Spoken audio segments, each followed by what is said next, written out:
Hello, everyone. This is round 3 of the Benjamin Franklin Open. It is December 21st, 2024, and I'm currently 0 out of 2. I'm getting closer and closer to NM every day. And so this is my published rating right there, published slash live rating in this case. And yeah, so going to round 3, feeling pretty tired because just finished the last round's recap like 30 minutes before the round, but and hungry, but it's okay. So, but needless to say, let's just hop into round 3 then. So I'm playing this teenager, um, and his and what the rating that's shown is actually his live rating. His published rating is like 100 points lower, but it seems like he's a good player, judging from this game at least. And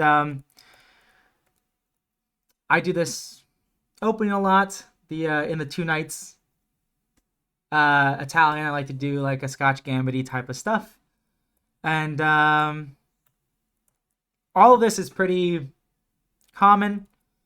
I've blundered here before, where like taking the knight and then like dying. That can happen. I forget if it's here or later where the bishop checks on f2. I think it's now. What? And Queen e7 is the first new move for me.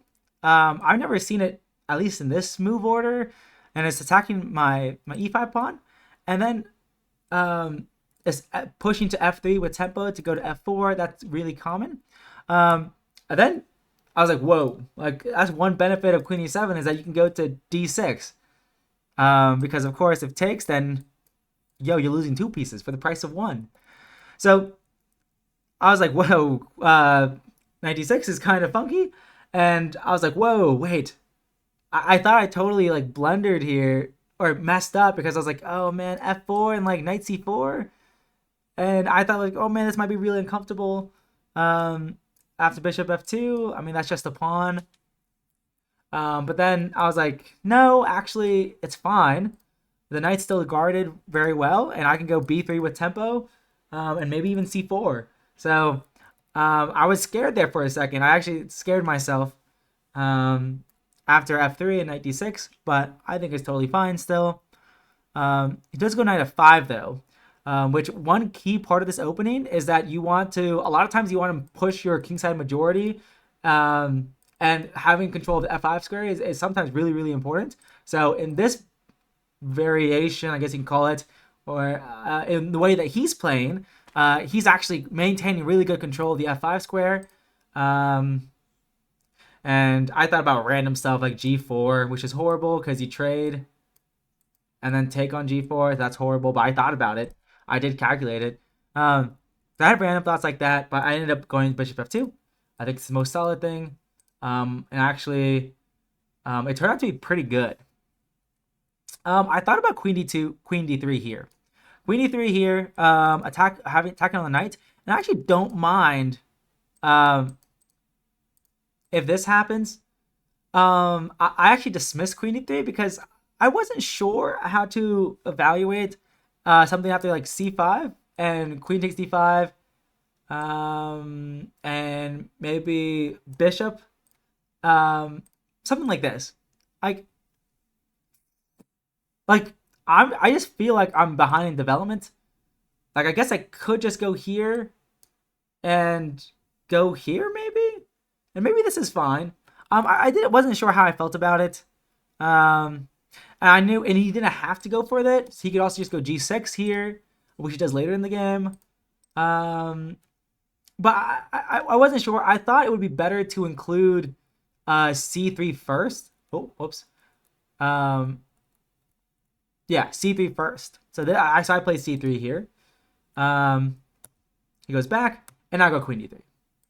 And now if he takes, so the difference is I also have this option of taking like this. And now c5 is a bit different. Because this comes with tempo. And I have knight c3, developing it to a more active square. Although I guess I could have done it in another variation too. But so there's slight differences here. Maybe queen d3 was better before. I thought it was still good now. Because now I can go knight d2. So kind of like the issue is like if I went knight d2 immediately, now whoops, knight d2 immediately, something. Well, actually the knight's just hanging. The knight's just hanging.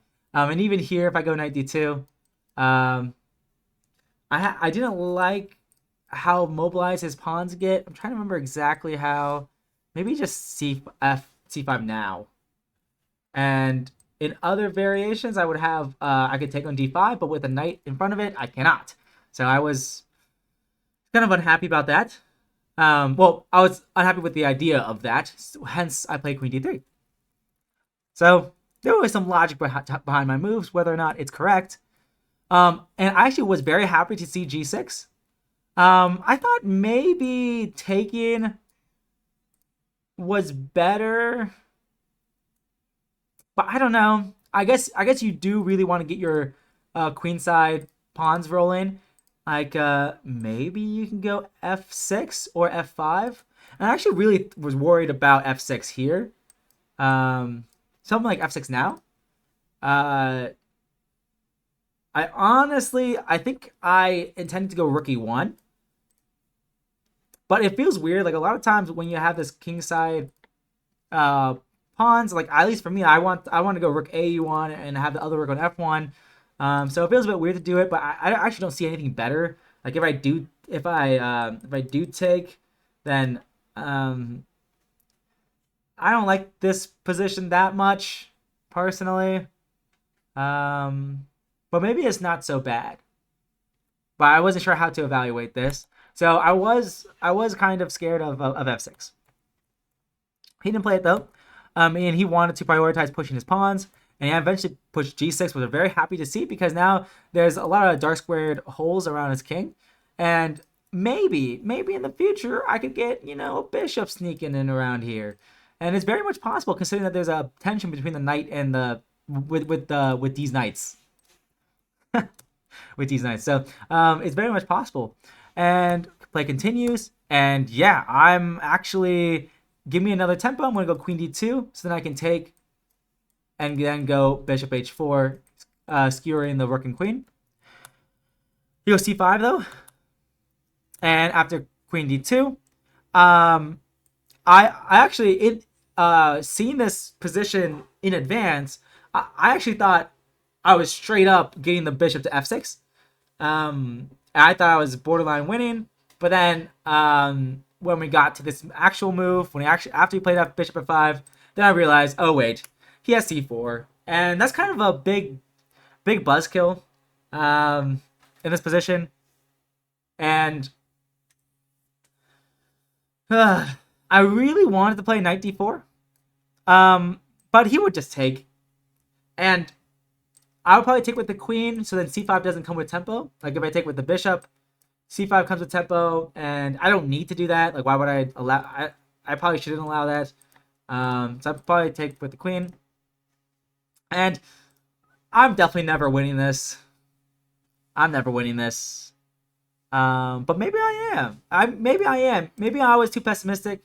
Like maybe I can still get my bishop to f6 somehow, but maybe this is when they go f6 to try to break apart that structure. I'm not sure.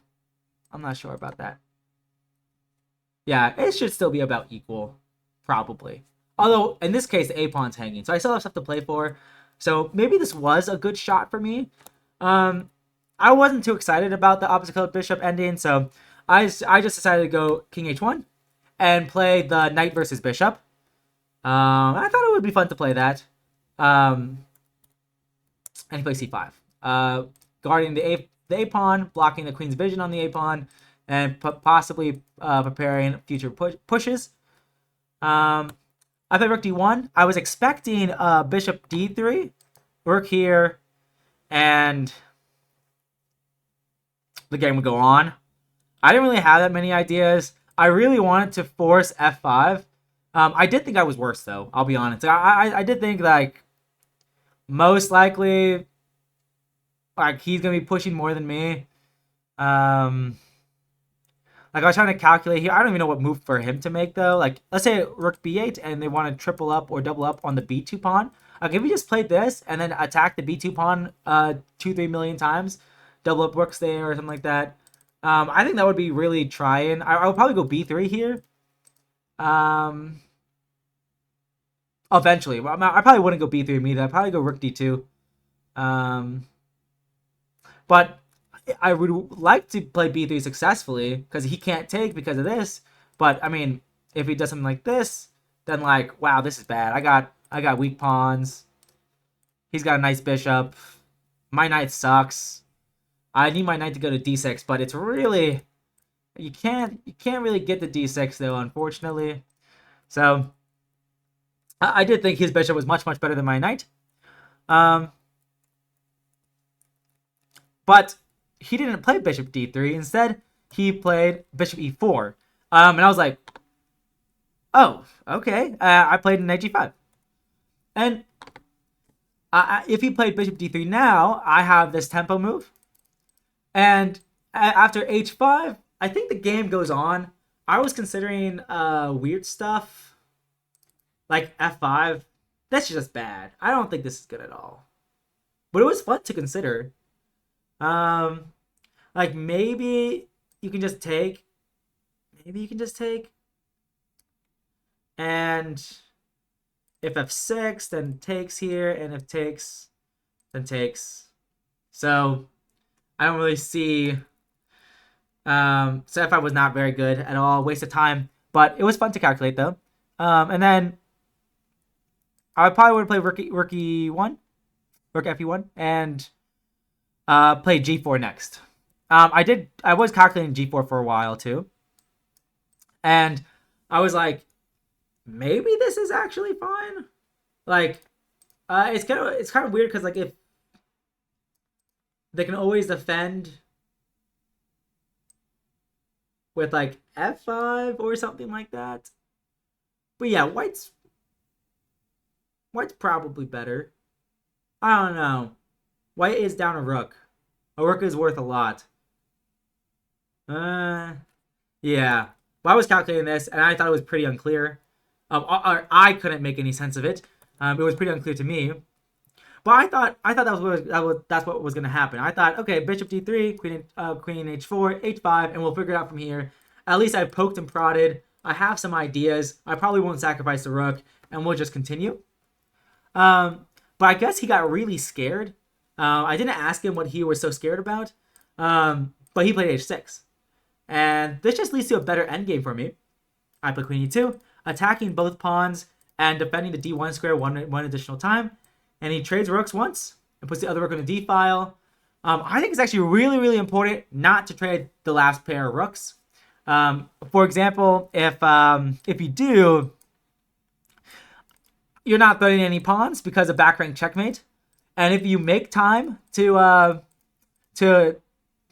be able to take those pawns and get rid of back rank checkmate ideas, well, congratulations. Now there's a queen up in your face, and you're not going to be winning anything. So, so that's why I didn't trade the last pair of rooks. I was considering h3 here, but rook d3 looked extremely annoying. I still can't. If I trade, then he's gonna have connected passers, or a connected pass pawn, I should say. And if I don't take, what am I doing? He's playing queen d7 next, or not queen d6, but he's playing queen d7 next, and my life doesn't look very happy. My life looks pretty sad, actually. So after rook d8, I went rook e1, and now I think I'm correctly asking all the questions. It's really up to him to find the correct amount of counterplay. He plays queen b7, having eyes on the b2 pawn and guarding the e4 pawn. So don't blunder back rank checkmate. That would be bad. So I play h3, and he comes up with this really creative idea to give up the pawn by pushing it to e3. I still think I'm better, and actually I know I'm better because of what happened in the game. But it was very creative, and I was a little bit scared of it for a second. Let's say I don't even know what he does. Let's say he makes a small improving move like, after I move, king g7. Well, after queen takes c4, queen takes b2. Actually, wait, other move order. Queen takes e4, and if he doesn't take my queen but goes queen takes b2, then I take on c4, guarding the c3 pawn, preventing the rook's entry on d3, and I'm still attacking more pawns, and I'm guarding the a2 pawn. So I'm up a pawn, and I still have this big white center, BWC for real. And so his idea to go e3, get the queen off of the light squares, so that now when he takes on b2, I cannot take on c4, preventing the rook's entry on d3 and guarding the a2 pawn. So I think that was a really, really creative idea. It didn't work, but it was really creative. You do have to come up. You do have to be careful of tactics. Like, for example, I was at first I was really scared of rook d3, because if you get lazy and you take the pawn, congratulations, you lost one of your pawns back. And maybe this is probably still good for white, but probably more counterplay than you ever want. Why would you do this to yourself? So I was really scared, but no, I just have queen e4 in that case, if rook d3, and I'm fine. And so a lot of calculations into going into rook endgames. I got low on time again. Not as low as last round against Austin with 1 second on the clock, but I did get down to 2 minutes again. Eventually, he takes on b2, and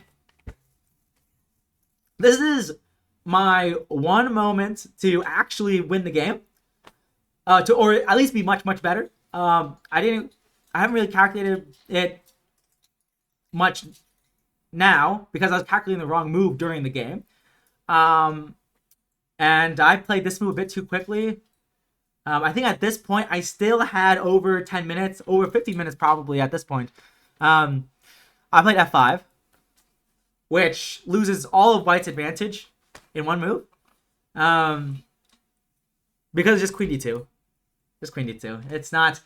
I thought if he played... I missed queen d2. Like, I thought if he played a different move, like I was calculating rook d3. I was calculating queen takes a2. In which case, oh man, I'm bulldozing. Like rook d3. Like, dog, what are you doing? Like, you're about to get touched in a bad way. I was like, oh yeah, f5 is a very, very good move. I'm actually very happy with my position. This is awesome. Until queen d2 happens. I'm like, oh man, I'm such an idiot. Why am I so bad at chess? Because what move is also very forcing, that also tries to break apart black's kingside? It's e6. E6. And now if queen d2, you just take. And bada bing, bada boom, you're getting touched again. In a bad way. Not in a good way. And like maybe that's not even the right check. Maybe this is the right check. I'm not really sure what's the right check, what's not the right check. But maybe, I don't know, maybe this is just a more complicated draw, but I mean, this is, I have chances here. Maybe in this exact position, maybe this is still a draw, because I can't go here because I actually get mated. So maybe I have to bring the rook back. So maybe it's more complicated than I thought. I honestly have not looked at it too much because I just played f5 and was sad about my life. But if I played e6, I think I could have, the game would have been in my favor, maybe. But I played f5, so maybe I'm not that dumb. Maybe it's still a draw. I don't know. Maybe I'm being too hard on myself. But so I play f5, but this is clearly a draw. Because queen d2, and I can't avoid the queen trade without losing my rook. I really wanted to keep my queen on, but I lose my rook. Well, actually, yeah. Bad news bears. Not in a good way.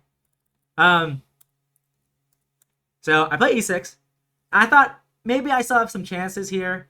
But he takes, and takes. Very simple. There are ways to lose. There are ways to lose. If you go here, which in some variations is winning, but here it's losing, because takes and e7, and I promote before you promote, because you also promote, but I promote quicker, with check. But of course he could, if he did takes and rook here, then I could not take, because his king's there, and he promotes with check. Well, that's the last point. He promotes without my ability to stop it. So stop the pawn, and I don't promote. So so there are ways to lose, but he has more than enough time. After he took here, I thought down to my last 2 minutes. This is where I use the rest of my time. And I was debating on which way could pose the most amount of problems. Like theoretically, I should be a little bit better. But I did this, and he took, and originally I did plan to take on h6, like take on h6, and I was calculating this for a while, and I think here I calculated going back to c6 because I was afraid of all of his pawns finally moving, and doing something like this, either rook c2 or rook a3. This probably would have been a very trying attempt. Like if rook c2, I could take, and if he takes, go here, and this I could have played this out and tried to win this endgame. It's probably a draw. It's probably a draw. I think I stopped calculating here for this one, or maybe I was mixing things up. I'm not quite sure, but there must have been better ways for me to do it. I did consider this, and he said after the game that he said I probably should have played that, which is fair enough. I probably should have played that if I wanted to try to go for a win. Instead, I choose the least effective way to continue pushing, which is going rook c6 immediately, and I take, he takes, and he offers a draw, and I accept. We could continue, and we could do something like this. But if you remember in the other line I showed, I had already taken on h6 compared to here. He still has the pawn on h6. Oh, he still has the pawn on h6, and this is probably a draw. Actually, I'd be more afraid of white losing because of the outside passer more than anything else. So yeah. Yep. So with this, I am ever so closer to National Master 2200. So close, guys. Going 0.5 out of 3 so far in this tournament. Probably one of the worst performances I've had in a while. Although I've had some pretty bad performances in the past for sure.